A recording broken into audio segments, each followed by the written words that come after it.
I'm Collie, love.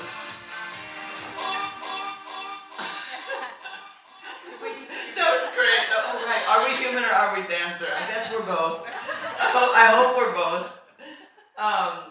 So I need to tell you guys something embarrassing.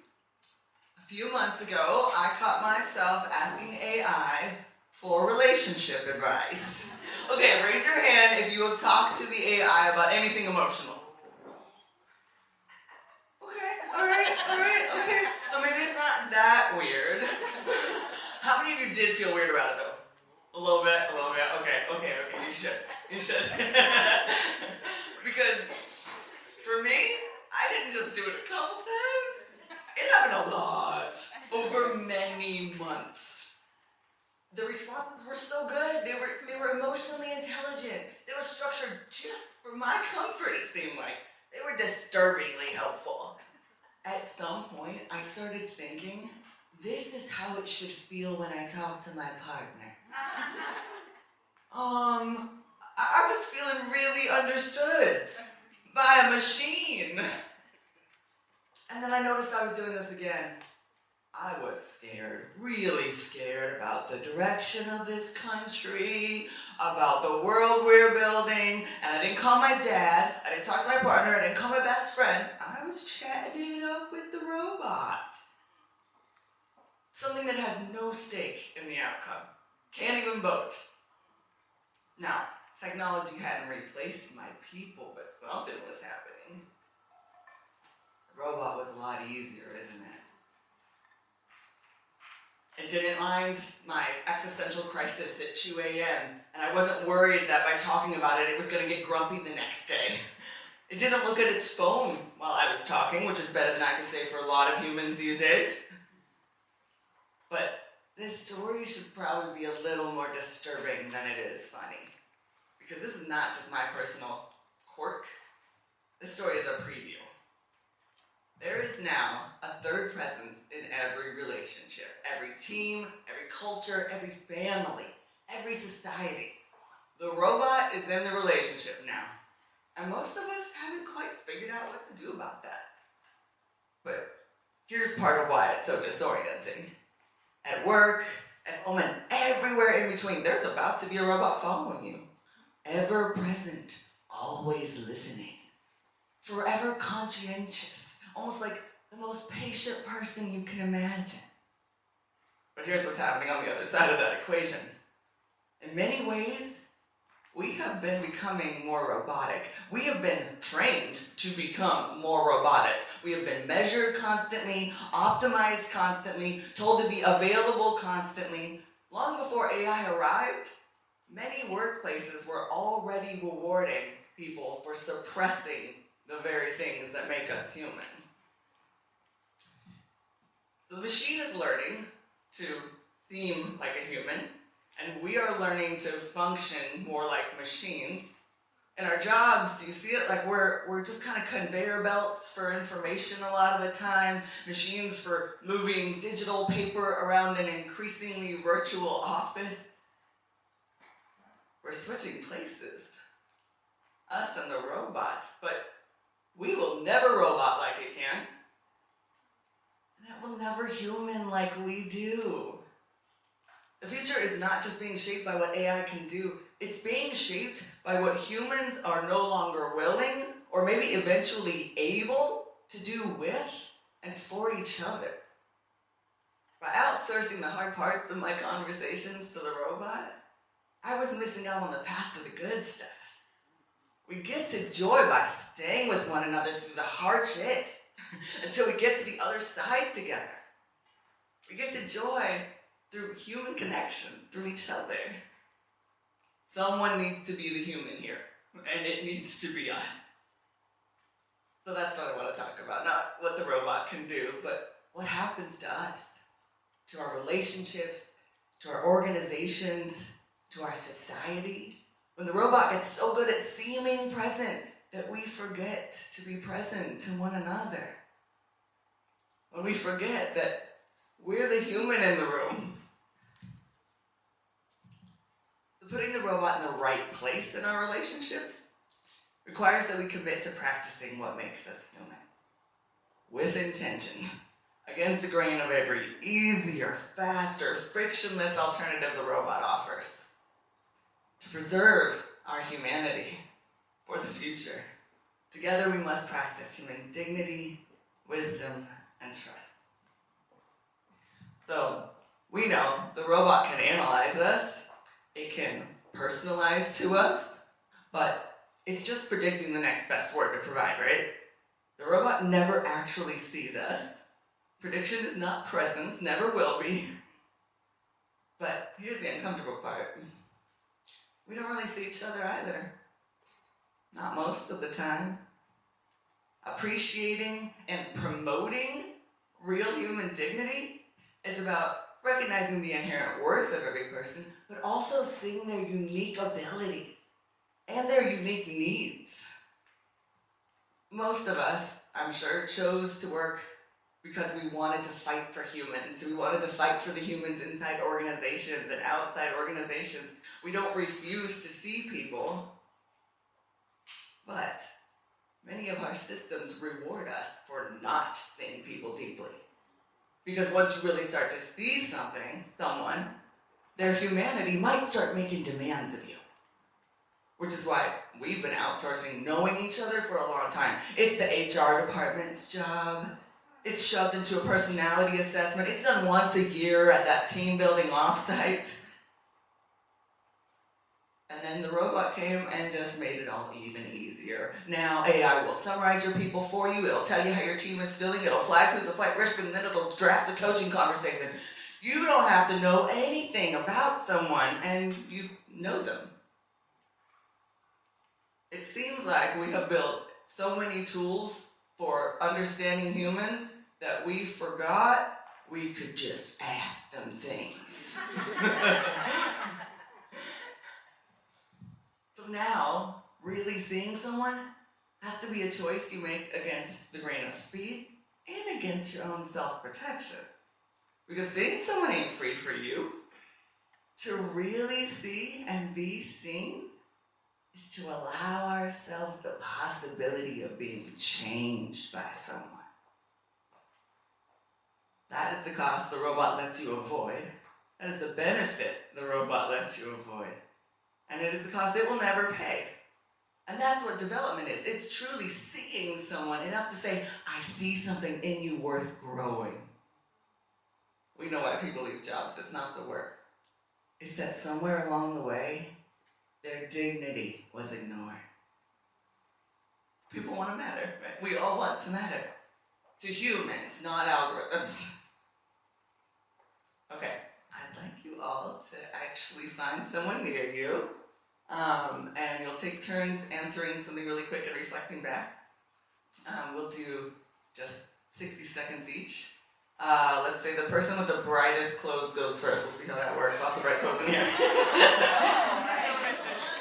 And so, I want you to answer this question. What does it mean to be human in this moment? How do you think we keep ourselves from becoming more and more robotic? What does it mean to be the human in the room? And then I want you to respond with how their answer made you feel. Feeling words. And bonus points if you can locate that feeling in your body.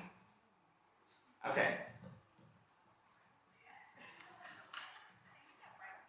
We'll do this now. Alright. 1 minute, go. Okay, so maybe that was a little awkward at first, and that is the beautiful cost of seeing. You get to get through that awkwardness to the connection, right? Now, I think for most of history, this question would have felt really philosophical, but it's really urgent now. What you just gave each other with your presence, with your attention, that was dignity. The robot can't do that.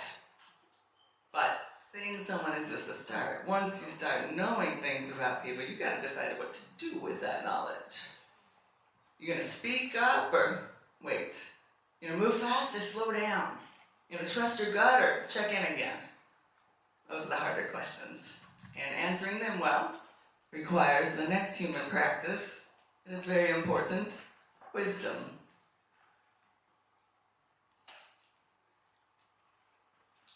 System. Wisdom.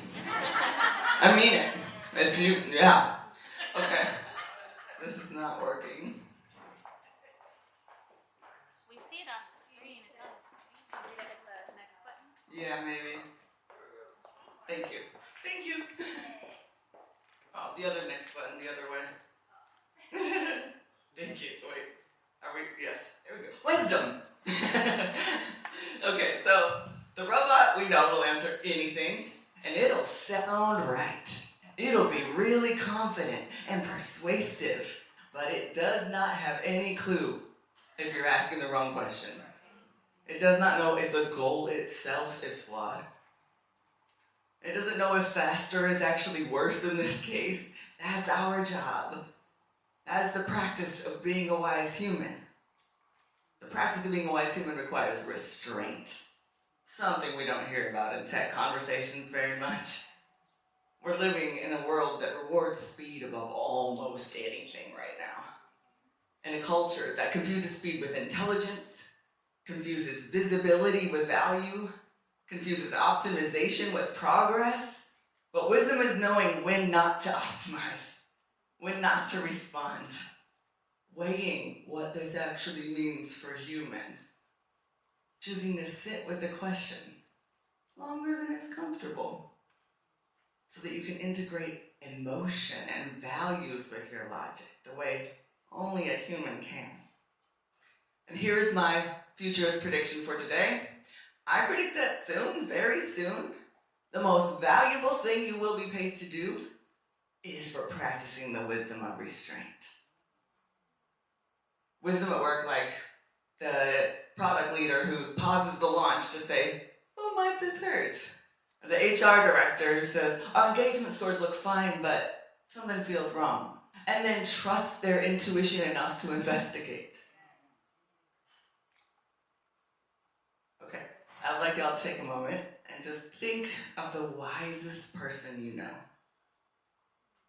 What qualities make them wise? You can just call it out. Curiosity. Patience. Insight. They move slow. Humility. Awareness.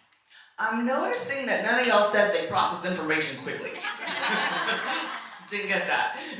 Nobody said they're perpetually available or they have all of the answers. No, wise people are slow. They take their time. And it's worth noting, I want to say this. Wise people are people who have developed a deep capacity for understanding and a deep ability to act on that understanding. But all those wise people you thought of, none of them became wise alone. None of them did it on their own. They all became wise inside relationships with people who would tell them when they were wrong, with people who would ask the hard questions. Wisdom doesn't grow without that, which means the next piece of our shared humanity that we will talk about is trust. Now, the robot doesn't require trust, it just requires a password. It will never let you down the way a human can, but it will also never show up for us the way a human can. Trust is slow, messy, inconvenient. Trust is somatic. You can feel it in your body when it's there, and you can sure feel it when it's not. But trust is built on friction, misunderstanding, repair, which means that most modern systems actually accidentally punish the very conditions that trust requires. We know trust is foundational, but think of the last time trust broke somewhere you worked or somewhere you were. Hold that for a moment. Can you remember how the air changed in that place? How meetings got careful? How people started holding back? How cooperation and collaboration stalled? Without trust, every conversation becomes negotiation. Let's say it again. Without trust, every conversation becomes a negotiation. Alright, now, you guys all probably already know the statistic that 77% of employees do not currently trust their organization's leadership. But I think these are even harder numbers once they pop up. 70% of people are now hesitant or unwilling to trust someone who differs from them in values, approach to social issues, background, or culture.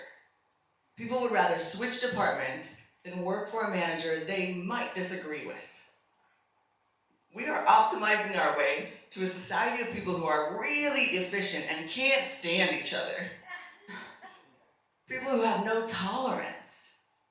We're optimizing ourselves into isolation, into fragility, into lives where disagreement feels threatening and discomfort unsafe. And then we wonder why democratic society feels like it's breaking apart. We are using the robot because we've been becoming more robotic. Many of us now have more practice curating ourselves than relating to one another. More practice performing than repairing. More practice branding than belonging. We've forgotten how to talk to each other because we stopped talking to each other, because we stopped practicing talking to each other, because it got uncomfortable and it took too much time, so we optimized it away, and then we don't know, we wonder why no one knows how to stay in a hard conversation anymore. And it's not just at work. Americans trust in government? Whew, just 17%. Congress is only 10%. Now, I put news up there because TV news is at 28%, but I want you to notice this. Trust in specific humans, specific reporters can be up to 80%. Feel about that. You can think about it too, but feel about that. These are the institutions collectively designed to hold society together. And all together, they've earned about the same percentage of trust as like the people who believe the moon landing was staged. Not much. And then into that world of distrust walks the robot. And it becomes really easy to start choosing it over each other. Well, the robot is not choosing you. The robot can't choose to fail you because it can't choose at all. A trustworthy human, they make themselves available despite their crazy schedule. A human chooses to be reliable despite having the full capacity to betray you. They could, and they don't, over and over. And in this world of increasingly AI-generated content, it's going to become really important to have wise people around us. We're gonna need to know who we can trust. Okay, one more question. Turn to someone new if you can. And I'll say, I don't know now. I'll say, lightest clothes goes first. And this time the question is, what is a risk you could take in the next week or by next week that could possibly build trust if you took it? Maybe there's something you've been hesitant to say or do at work or to someone in your life. Something real that you can do that could build trust. Now, I'm going to give you 90 seconds to answer this time, but I really kind of want it to be 60 seconds to answer and 30 seconds to put it in your calendar, because I want you to do this. But I won't babysit. And then this time, when you reflect back, I want you to say what their answer made you learn about them, or see about yourself, or see about the world. Okay, all right, we will do 90 seconds this time. Find your people. What is a risk you could take that could possibly build trust if you took it? All right, so that risk you just thought of, take that risk, make that reach out, do it in the next week. These practices can't start when it's convenient because human connection will never be more convenient than the robot. Now, maybe that was sort of easy in this room, but soon we're all going to go back to the workplaces and the world that isn't doing this. That is where these practices have to live. You've got to do this out there. The trust crisis in our organizations and the trust crisis in our democracy are not separate phenomena. They are the same wound. And if people can't trust their government, their media, their institutions, then the place where they spend 40 hours a week might be one of the most important places where trust can actually live and grow. You are not just building organizational culture anymore. You are shaping people's nervous systems, their sense of safety, their capacity for truth, for trust, for conflict, for repair, for belonging. You are maintaining one of the most important, last maybe remaining dignity, wisdom, and trust ecosystems that's in public life. The future of work and the future of society are the same conversation. Every time you practice dignity at work, you are training a human to expect to be seen. Every time you practice wisdom, you are building the tolerance and capacity for democratic participation. Every time you practice trust, you are repairing the social fabric that gets so frayed out there, one little stitch at a time. And the people you take the time to really connect with, they take that expectation, that tolerance, that faith home with them, into their communities, their families, into their civic life, into every relationship where they get to decide if someone else's reality matters. We are building the future together right now. And we need to build a future where the robot is in service of humanity flourishing, not the other way around. So I went home after I realized I've been talking to the robot so much, and I called my best friend, who it turned out I hadn't talked to in months. She was scared too. We cried a little, and then we made a plan that we were going to connect with each other when we were worried, not the robot. And then eventually we were just laughing our asses off like we do. And then I went and talked to my partner about the thing I'd been saying to the AI. Only this time it cost us both something. And we stayed in it so that we could both be beautifully changed together. That is the future worth building. Not a future where we've automated our way to frictionless lives. Not a future where we've optimized away dependence and vulnerability and slowness. But a future where we are human enough, brave enough, present enough to stay in the mess with one another so we can be beautifully changed by each other. So that we can get to the other side of the mess to the joy that we share together so that it compounds. This is the future we all deserve. Future of dignity, wisdom, trust, and joy. And if you want to take a picture of this QR, if it's possible, or you can grab it from me later, I just have a little surprise for you at the QR. And please grab me and talk to me around here or hit me up there. I would love to be human with you all. Thank you so much. Holly, great job.